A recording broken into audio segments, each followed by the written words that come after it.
I am Curran Bhatia. I am chatting with Otha Jones III, aka OJ3.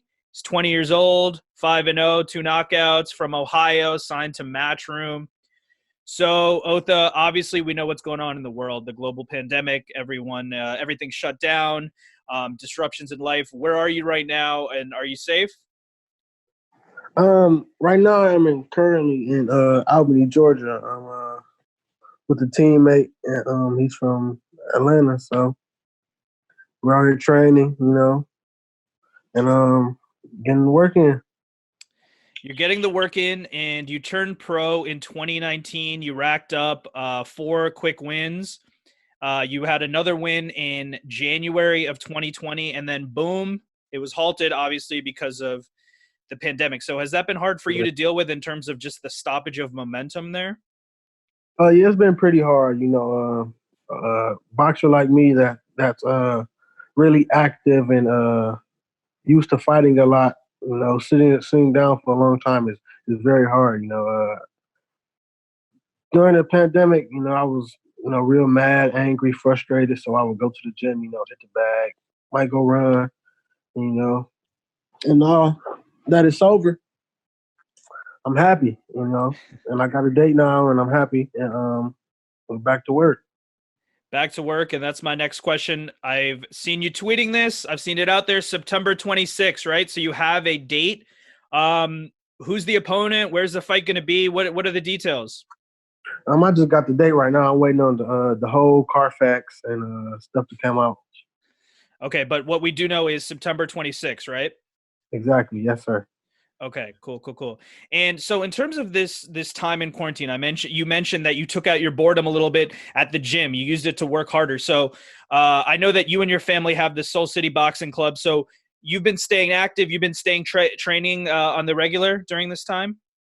On the regular, yes, sir. Sparring on the regular, working out. Trying to just eat right. Get down the weight now. And you are only 20 years old, but you did something last year that I have to ask you about because it's very rare that you see this in boxing. You fought on June 21st, 2019. That was in England, and that was a first Yeah. round TKO. And then you fought 1 week later in June 29th at the Dunkin' Donuts Center in Providence. I was actually there for that fight. And that was a unanimous decision. You won every round. How did that come together? Back-to-back weekends fighting for you. It was real good. Fighting the amateurs a lot, going to nationals and things like that. If your weight class is stacked, you have to fight every day. So amateur really prepared me for that, and easy work. It was easy work. The first fight, a TKO in the first round, like I said. The second fight, you won every round. Was there a little bit of fatigue in that second fight in terms of traveling from Europe back to America and just the toll that could take on you? No fatigue at all. I was just ready to fight. Ready to show my skills, and I did that. And in terms of that fight that came back to back, did you know on the June 21st fight, the first fight, did you know that you were going to be fighting a week later, or did that fight finish and then you realized, oh, okay, I might have to board a plane now and take on another fight in a week? No, it was I looked good in the first fight in England, and Eddie said that he wanted me right back the next week. So I said no problem. I'll take the challenge, and I took it, and You're, then you're got working. your number was called, and I think there's video online on YouTube of Eddie Hearn having that conversation with you in the locker room, which is just an amazing feat. I actually read that there's a lot of fighters that have done that. Like, for example, Sugar Ray Leonard was one that used to fight often. Are you trying to emulate that throwback style to fighters of a previous era? I wasn't trying to say I was emulating it. I would just say I wanted to work, and I got it, and I was happy that I got it, and then I just fought.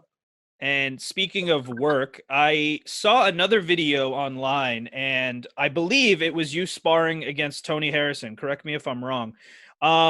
Tony, so you're campaigning right now at 130 pounds. Tony's fighting at 154. He's a bigger guy. So what was that like fighting Tony Harrison?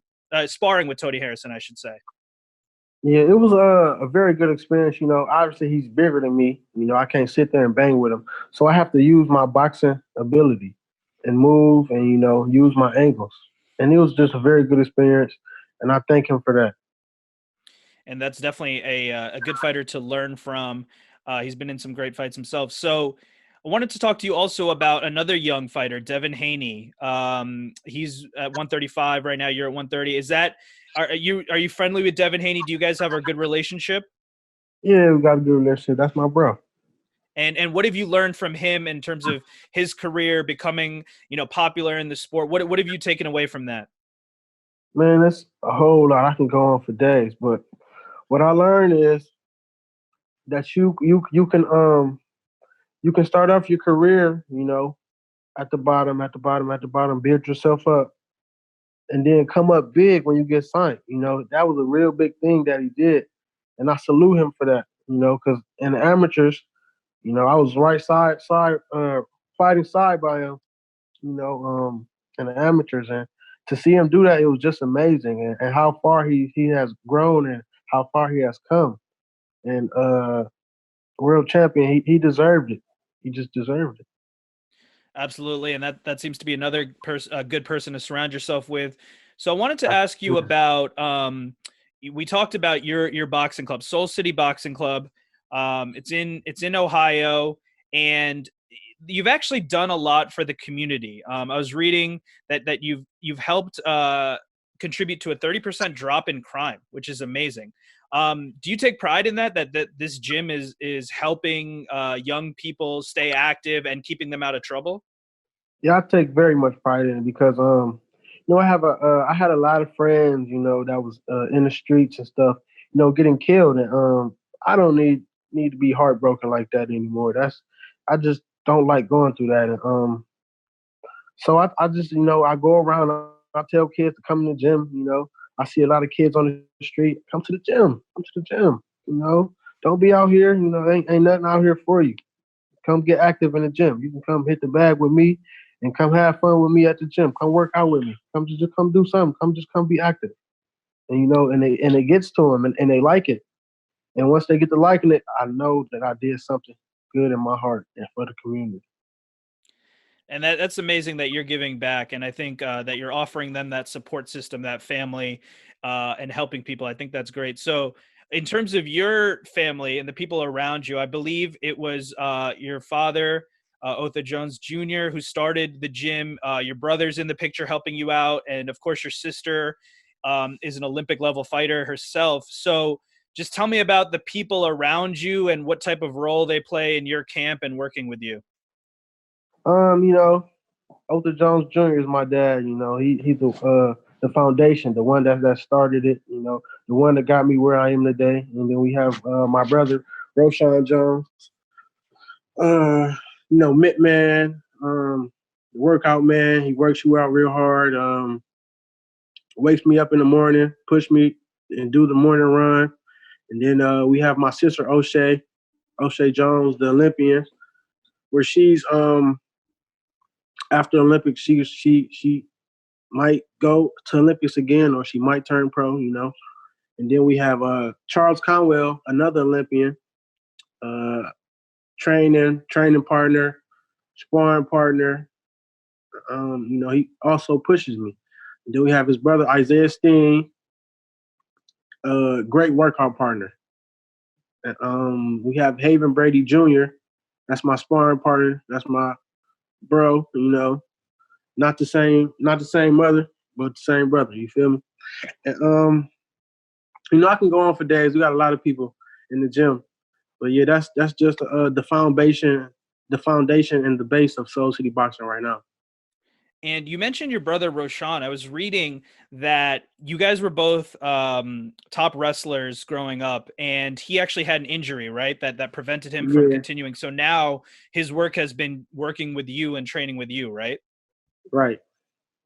And what do you think about that, in terms of the sacrifice that he had to make in a way, but it's I'm sure it's good to have him as a support system around you. Yes, sir. Yes, sir. He was wrestling in high school, things like that. Um, Unfortunately, he broke his neck, and he couldn't wrestle no more. And he started me off wrestling things to get me tougher like that in boxing. Then when I became 8 years old, I started boxing. And, him and my dad came together and said, we're gonna just focus on me and build everything into me. And that's what they're doing now, man. As you can see, they doing good because I'm 5-0, and I'm on the road to greatness. And when you decided to turn pro, was that a tough decision to make that transition? And how did you make that decision to turn pro in the beginning of 2019? Yeah, it was a tough decision, but what really made me turn pro was politics. I knew that it was gonna take a lot for me to make the Olympics, and it was my dream for me and my sister to be in the Olympics together. But unfortunately, it was politics, and they handpicked, and I just knew I wasn't gonna be able to make it. So I just turned pro, and that's all she wrote. And when you say politics, what was the reason you feel like you wouldn't have been selected to represent America in the Olympics? It was just one of the coaches, fighters, was in my weight, and I just knew like I was gonna have to beat him 4 or 5 times just to get the spot, and just didn't feel like going through that. So you've turned professional, as we said. So we've seen you campaign at 130 and also 135. What's the weight class that you think you'll be consistently fighting at for the time being? Right now, probably 130 plus two, a couple more fights, and then when it's time to get a fight for a title, definitely 130. And there's a lot of big names at 130, 135. We know Leo Santa Cruz, Miguel Burchell, Jamel Herring, Tevin Farmer, Jojo Diaz, Shakur Stevenson. So out of the Tank Davis, another one. So out of the fighters in your weight class, I mean, who do you think you would match up best against, and who do you think is kind of at the top of the group there? It's a lot of great fighters at 130, but in my opinion, Jamel Herring is the weakest link, and I would say Leo Santa Cruz is the toughest. But I want all the smoke. I'm not scared of nobody, and I want all the smoke. And I've heard you talk about Tank Davis before. What are your thoughts on Tank Davis, and how do you think you would match up with him in a fight? Yeah, Tank is a very skillful fighter, but me, I think I got the recipe for everything. If I fight Floyd Mayweather right now, I would beat him. That's a very confident statement there. You feel like if you got a chance with Floyd right now, you would beat Floyd Mayweather. Absolutely, because me, myself, my dad, and my brother, I feel that we are unstoppable. And you need to have that confidence as a fighter, right? You need to feel that you can beat the best. So if you were to ever get that dream opportunity with Floyd, I mean, what would you do? Because obviously we know, he's 50-0, undefeated. People have tried and no one has been able to have that success in terms of actually getting an actual win on the cards. What do you think that you would do differently than other people? I think, Floyd is kind of old right now. I would use my youth and absolutely listen to my trainer and my coach to the T, so we can get the dub. And another, great young fighter we talked about was Shakur Stevenson. What do you think about Shakur Stevenson's game, and how do you feel that you would match up with him? Shakur is very nice at distancing and placing his shots well. His last fight, he distanced real good and got the guy with a body shot. And, it was very good. But I think same thing I'm going to say about everybody. I think I have the recipe for everybody in the world. I'm unstoppable. And another guy who was campaigning at 130, doing well, except for his most recent fight, was Tevin Farmer. We mentioned him. Yeah, what do you think about Tevin Farmer, and how would that mythical matchup come? How would that play out in terms of you versus Tevin Farmer? Tevin Farmer is a real nice boxer. Has good defense. He's real slick and real hard to hit.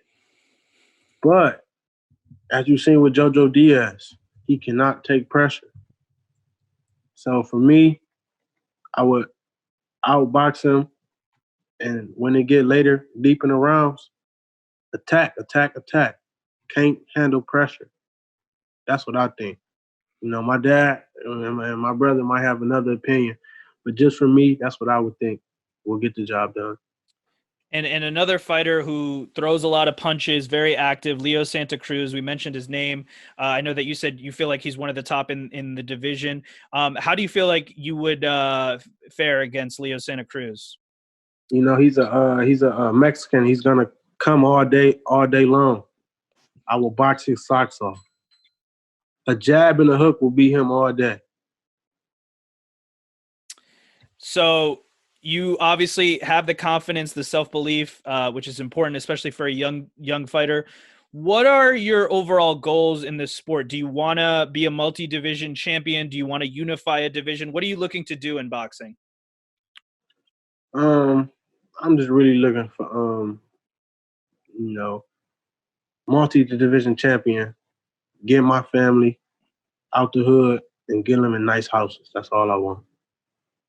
And is that your motivation, your family and the people around you, to help them? Yes, sir. And you're definitely on your way to doing so. We're seeing you moving up the rankings, and when your name is called, you're getting in there to fight. So when do you think you'll be ready for your first title opportunity? I would say about another year and a half, I'll be ready. And that's some great honest assessment there, that you want to make sure that you're ready for that title shot. You're signed to Matchroom, like I mentioned at the top. What has it been like working with Eddie Hearn, with Matchroom? They're obviously a very innovative promoter, and they're coming back in August. What has it been like working with Matchroom? It's been nice.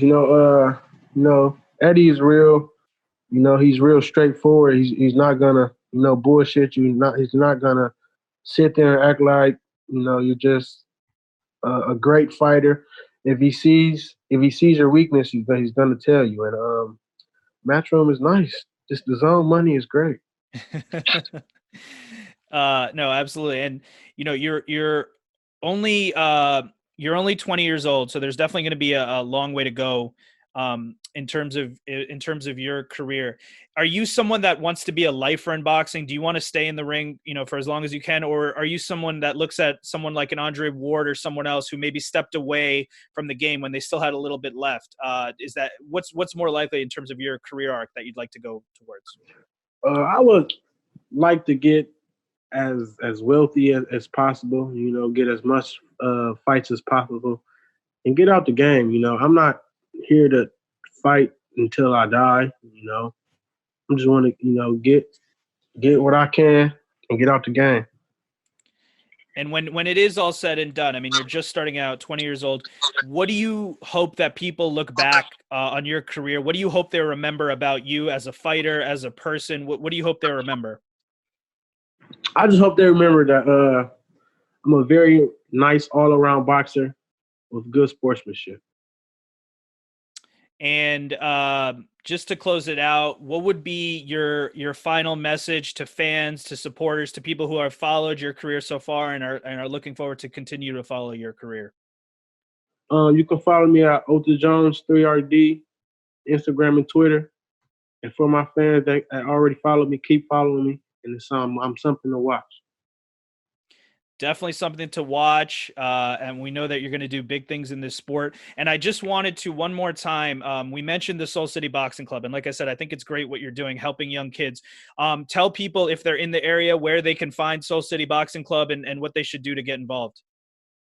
You can find us at 801 Junction. And we have a Facebook.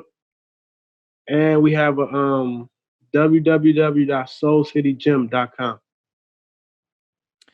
Perfect. Otha Jones III, I want to thank you so much for the time. I'm looking forward to your comeback on September 26th.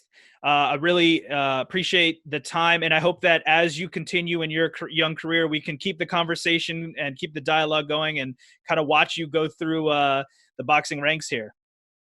Right. Thank you for having me too.